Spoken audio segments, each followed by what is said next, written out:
Hope this works. Seems to be working. Okay. Trying to get in the middle. Okay.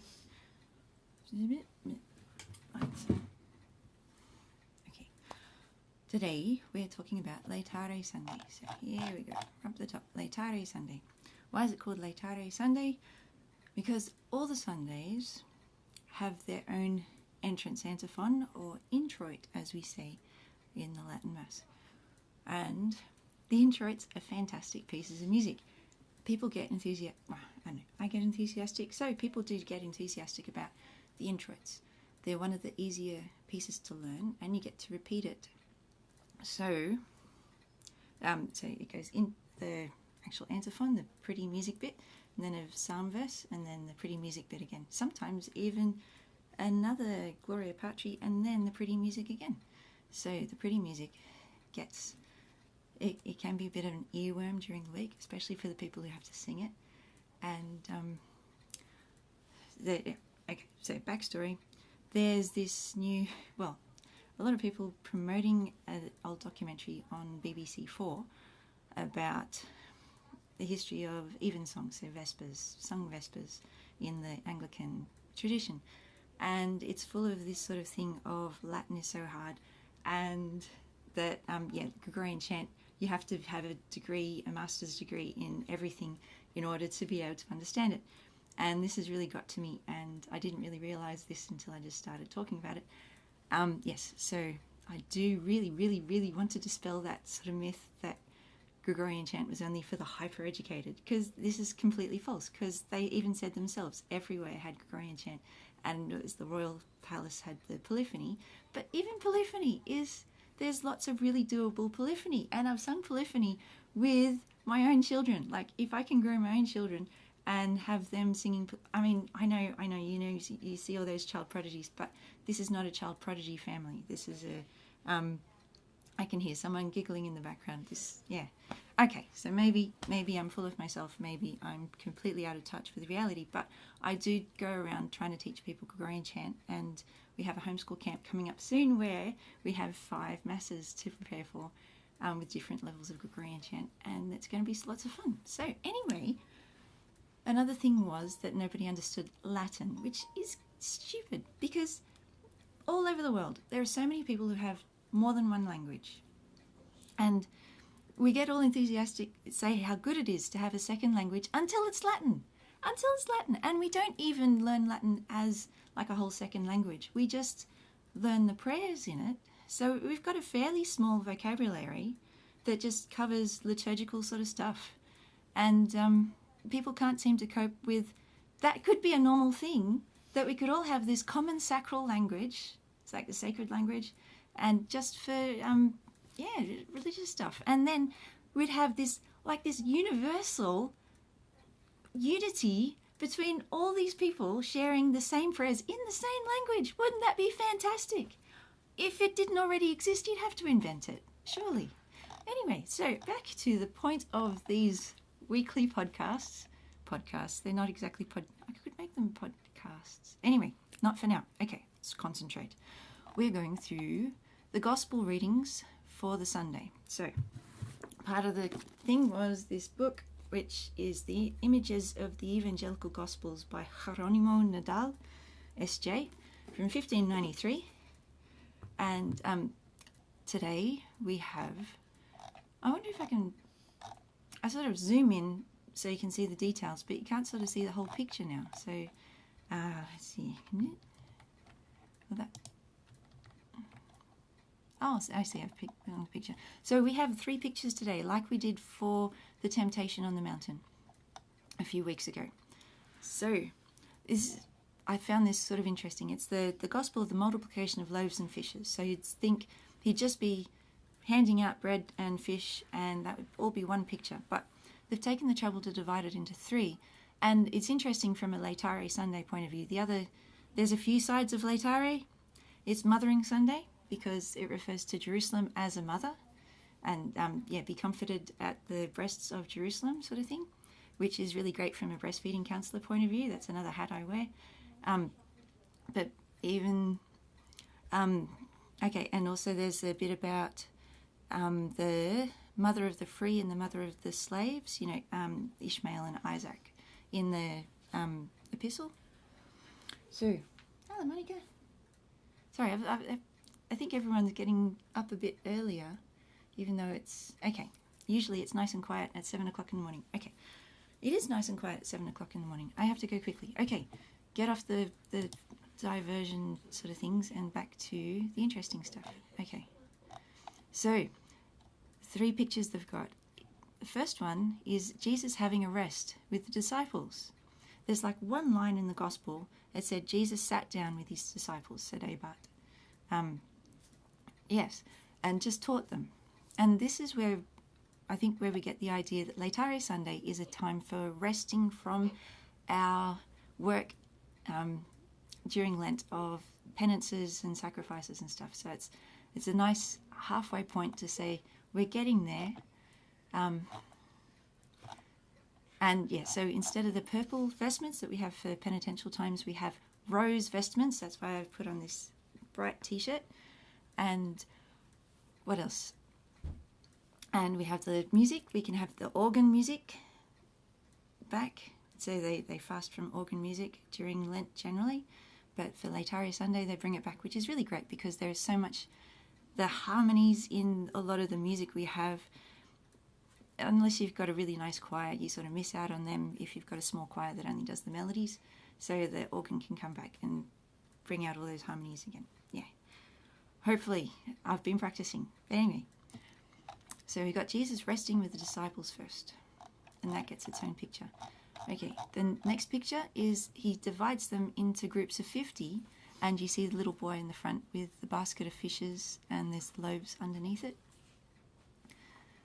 So that's getting ready to feed people. Now, is this the same Jesus? It looks like he's got a lot of people with the same sort of face, but that's okay.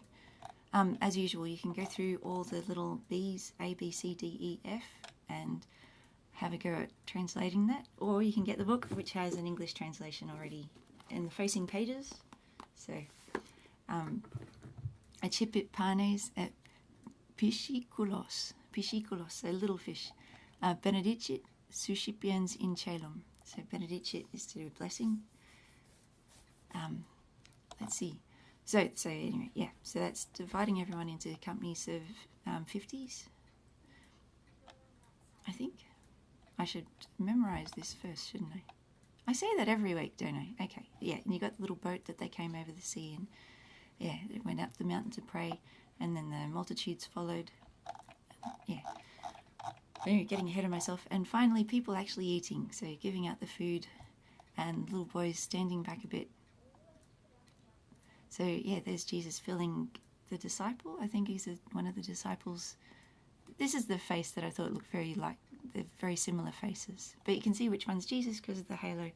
And yeah, medieval pictures. Nice and simple and very accessible to uneducated people. I mean, yeah, with the Protestant Reformation going through whitewashing all the walls. So the walls were covered with pictures, illustrated things of lives of the saints and everything. Yeah, the Protestants are like, yeah, we have to make everything accessible. Let's whitewash all the pictures that people who can't read actually look at when they come to a church. Yes, okay. So yes, Catholics may be all about using Latin and stuff, but that Latin itself is to be accessible. Because otherwise, yeah, what are we going to do? Yeah, Latin was the easy language. Greek was the more difficult language. So Latin was the language that everyone could actually speak. Greek was the one for the educated people. I guess it's all a bit generalized. The Greeks actually spoke Greek as a conversational language too. Anyway, gospel. Let's get on to this. In illo témpore. Same as every gospel at that time. Abiit Jesus trans mare Galilŷæ, quod est Tiberíadis, et sequebátur eum multitúdo magna. So Jesus went across, so trans is crossing, like cross. Mare is the Sea of Galilee. Quod est Tiberíadis. I want to double check if that accent is in the right place. Yes, I cut and paste these accents. So you can check. You have your own missal somewhere? Yes, you will have to check yourself. Okay, I will check after this. So if you're coming back to kidschant.com, you can check if that accent is in the right place. Okay, et sequebátur multitúdo magna. So following him, he was followed by a great magna, multitude, multitúdo. Quia vidébant signa quae faciébat super his qui infirmabántur. So because they had seen the signs that he had made upon them who were infirm. So he had seen the miracles, signa, so signa or signs or miracles. And the infirm, you see we have the English word infirm for people who are sick. So, Súbiit ergo in montem Jesus. So Jesus went up into the mountain, et ibi sedébat cum discípulis suis. And this is where he sat down with his disciples, had a bit of a rest. Well, it doesn't even say he rested, does it? But yeah, that's where we get the idea of Laetare, Sunday, a bit of a time off. Yeah, relax things a little bit, because we've got the really hard stuff ahead of us. Sedébat. Erat autem próximum Pascha dies festus Judæórum, because it's close to the Pascha, the Passover, the festival day of the Jews. So who wrote this? John wrote this, so he wasn't necessarily assuming he had a Jewish audience. Matthew is more Jewish. John was, a little later on, probably talking to a bigger range of people. Cum sublevásset ergo oculos Jesus. So, I really need to have the English next to me. Which is where you don't need to be an expert in Latin in order to read the Gospel in Latin, because we have English translations. Cum sublevásset ergo oculos Jesus. So, raising his eyes. No, sublevásset. When Jesus therefore had lifted up his eyes, and seen the great crowd, et vidisset quia multitúdo maxima venit ad eum. So he sees the maxima, big multitude who had come to him, venit, come. Dixit ad Philippum, so he said to Philip, unde amemus panes, ut manducent he. So unde is where, but it's where will we, is it, ubi is where as well, but one's whither and one's where. It's sort of like a coming where and a going where. So where will we find bread that everyone will eat? Hoc autem discebat 10 tons eum. So Philip said back. Oh, this he said to try him. Hoc autem discebat 10 tons eum, tentationem. So he is tempting Philip, which is a good explanation of how temptation in the Latin is, lead us not into temptation, that whole thing. Let's all speak Latin, so we'll have the same words and we won't have to worry about different translations. Ipse enim sequebátur quid esset facturus. So he knew, sequebátur, he knew what he was about to do. Quid esset facturus. Respondit ei Philippus. So Philip's a good one for numbers. Ducentorum denariorum panes non sufficient eis. So 200 denarius of bread is not sufficient for them. So we'll need more than 200 denarius of bread. It's going to be expensive to feed these thousands of people. Ut unus quisque modicum quid accipiat. So modicum, we use modicum in English, or you can use modicum in English, means a little bit. So that everybody could have a little bit. So it's 200 denarius. You couldn't even give everyone a little bit with 200 denarius. Dicit ei unus ex discípulos eius, Andreas, fratus Simónis Petri. So one of the disciples, Andrew, the brother of Simon Peter, said, est puer unus hic. There's one boy here, qui habet quinque panes, Judæorum, or Judæorum, because you don't pronounce the H, because we're using Italian pronunciation, et duos pisces. So he has quinque panes et duos pisces. Quinque, 5 breads. Can't see that on the screen. 5 breads and 2 fish. Said, hey, quid sunt inter tantos. So you remember, tantum ergo sacramentum. Anyway, tantos is so much. What is this amongst so many? So we got all the numbers. There's quite a few numbers in here, which is good. So unus, due, tre, quattro, quinque, seis, septem, octo, novem, decem. Okay, dixit ergo Jesus. Facite homines discumbere. So you could use that. Discumbere, make them to sit down. So that made discumbe is one person sitting down, and discumbite, discumbi, cadete, and laudate. Anyway, okay. So you could try saying discumbe to get someone to sit down for you. Erat autem fenum multum in loco. Okay, so dixit ergo Jesus. So therefore Jesus said, facite, make the men to sit down. Erat autem fenum in multum in loco. For fenum is grass. There was much grass in that place. So it's just a little detail John puts in, so people think that's symbolic of the people who didn't have a very developed faith. They were there for, they were fair weather friends. So I'll see that later in chapter 6, because chapter 6 of John Gospel is awesome. Discubuerunt ergo viri numero quasi quinque milia. So they sat down, therefore the men sat down, in number about 5, not 5 million, but 5,000. So milia is 1,000 in Italian and in Latin. Accepit ergo Jesus panes. So Jesus received the bread, et cum gratias agicit, and when he had given thanks, distribuit discumbentibus. He distributed it to those who were sat down. Discumbere, discumbentibus is the people who are sitting down, or to the people who are sitting down. Similiter et ex piscibus quantum vidébant. Similiter, just like, similarly he did with the fish, the piscibus, quantum vidébant, as much as they wanted. You can have as much as you want. Ut autem impleti sunt.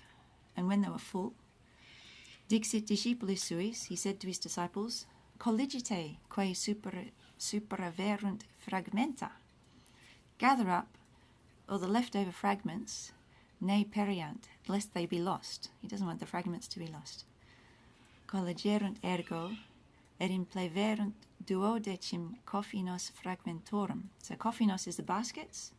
So therefore they gathered up, colligerunt, et impleverunt, and filled duodecim, so that's 12. Oops, that's not 12. I haven't got 12 fingers, sorry. Coffinos fragmentorum. Baskets of fragments, ex quinque panibus Judæorum. That was from the quinque panibus, from the 5 breads, Judæorum remaining, quae superfuerunt his qui mantucaverant, that were superfuerunt, so over and above what they had eaten. Manduca, mange, that's eating. Illi ergo homines cum vidissent quod Jesus fecerat signum. So when the men had seen the signs that Jesus had wrought, or this miracle, this sign, dicebant, they said, quia hic est vere propheta. This is a true prophet. Qui venturus est in mundum, who has come into the world. Mundum, world. Jesus ergo cum coniovisset, quia venturi essent ut raperent eum ut facerent eum regem. So that's a long fragment. So Jesus therefore, when he knew, so conio is to do with knowing, because venturi essent ut raperent eum. Oh, because he knows they're going to come and capture him. So rapere is to do with, do you know the velociraptor is called the egg thief? So the raptor is the thief. The theory goes those dinosaurs with their hands would steal other dinosaurs' eggs. But so rapere is to do with stealing anyway, so they were going to come and catch him and make him their regem, their king. So he flew. So he flew away, he ran away again into the mountain, ipse solus, by himself. So that's Jesus' response when someone comes to make him king. Let's get out of here, because it's not his time yet, is he? His kingdom is not of this world, as we find out. So that is the gospel for the day. Woohoo! Now, I did stay up last night and made the booklets. So you can see most of the booklets will be those 3 pictures. So you got 3 pictures that can print out, 6 pages long this time. Usually, I have made them 4 pages in the past, so you could have it 2 to a page on one page, double-sided sort of thing. But the reading's a bit long, but I did squeeze the crossword puzzle. It's a slightly smaller crossword puzzle at the end of the gospel reading. So if you have those sheets facing each other, then all the words in the crossword puzzle are in the Latin there. And there's a little bit of a tracing thing. Dixit ergo, therefore, said Jesus. Yeah, I changed it's not the Judæórum translation, because sometimes the Judæórum translation isn't completely literal. So it's quite literal, so that's why it does sound a bit funny and people prefer the Revised Standard Version and things like that. So anyway, so it did say, then Jesus said, or something like that, but ergo is therefore. Now someone's going to write in. Someone please write in and say how ergo can be translated as then. Anyway, the sun has just risen, so you can see I got the sun in my eyes if I sit back. So, okay. Therefore, said Jesus, facite, make. So, fac is singular, facite is lots of people, or just more than one person. Make homines, make the men, discumbere, sit down. So, discumbere is the infinitive case, so to sit down. I could have put a 2 in there. Erat autem. So erat is there was, and autem would be the now, but word order in Latin sometimes swaps. Faenum multum, much grass. Again, grass is faenum, multum is much. In loco is in the place. And there's the answers, so don't look at those. I've started putting credits for the illustrations. I'll have to think of if there's other things I should credit there. Yeah, I use school fonts for those tracing things. And I think probably that's it. Unless you want me to sing Laetare. Do you want me to sing Laetare? I want to sing Laetare. So I'll get the music up on the screen. So you might notice I blog for CC Watershed occasionally, and I use their website an awful lot. So I should have gone straight to Súbiit, which is where all the propers are. And last time I was here, I accidentally did the 3rd Sunday of Advent. But it's the 4th Sunday of Lent. There you go, Laetare. And here is the score for the introit. All their scores are very beautifully done. Okay, here we go. Is that big enough? Okay. Laetare, Jerusalem, et conventum facite.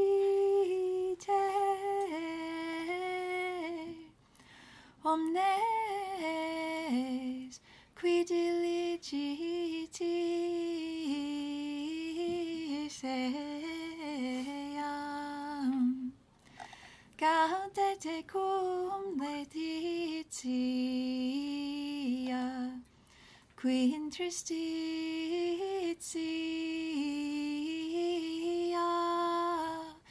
fuistis, ut exultetis et satiemini,